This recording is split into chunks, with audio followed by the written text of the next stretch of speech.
Senator. Yun lang po. Yes. Sabi nila, baka itong Jonathan Morales daw, who appeared in the Senate, involved in plot at House BBM. Nakakonect nyo ba yun?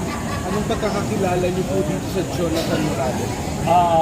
Hindi sa kanya in particular, but ang nakuha namin impormasyon ay yung hearing na ginagawa ni Bato de la Rosa sa Senado ay parte ng communications plan in connection with the ouster plot laban kay President Marcos. Pero ano po ang papel ni Jonathan Morales doon sa...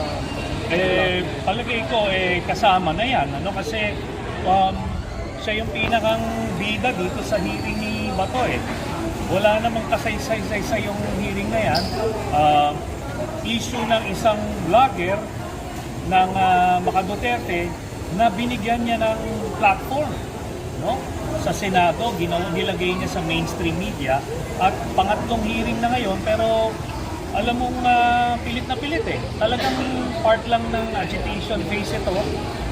Nang sa gano'n, naghihikayat sila na magalit yung taong bayan at gano'n din, mahikayat nila yung mga active members ng Sandatahang Lakas para sa kanilang ouster plot. Gano'n po yung nahagip natin. Maliban po sa siya ay dating PIDEA agent, are there other info na meron kayo tungkol sa kanila? Meron tayong mga dating kasama na nasa PIDEA.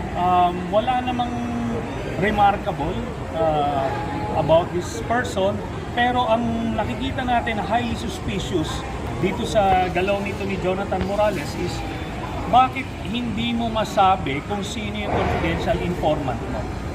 Yun lang yun. Kahit sabihin niyang mag-request siya na executive session, sabihin niya na sa ganun, malaman kung sino talaga ang source niya doon sa kanyang planong operation laban kay President Marcos. Hindi niya masabi. That's impossible. No? Yun po. Sir, is it also good to know na kung sino yung sinasabing naghuhulog ng barya din sa group box? Yun na nga. And may mga ilang instances na nakikita itong Jonathan Morales na kasama si Duterte mismo. No? Highly suspicious yun. Kasi kung neutral informant o resource person, dapat hindi ganyan. Hindi ka nakikita sa mga ganyang political activities na madudungisan yung intention mo. Sir, hindi ba medyo ironic yung yung Scarborough Shoal, yung pagbenta, yun yung ina-accuse sa inyo. Pero at the same time, yung sinasabi yung gentleman's agreement. Hindi ba medyo ironic po yun? Yun na nga po, no?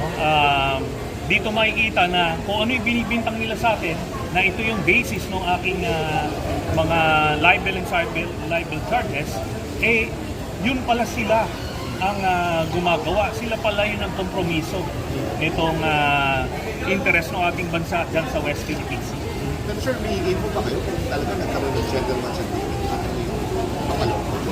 I think foregone conclusion na yan kasi nag-umamin na yung Duterte camp at umamin din yung China at nagsalita na rin si President Marcos na he believes that secret agreement indeed exists at kaya nga kailangan na imbestigahan yan para malaman ng taong bayan kung ano ang kinompromiso ng Duterte administration dito sa ating bansa. Ano siyang conspiracy theory para sa inyo na kayo yung dinudundong well in fact, iba naman ang gumawa? Yun na nga.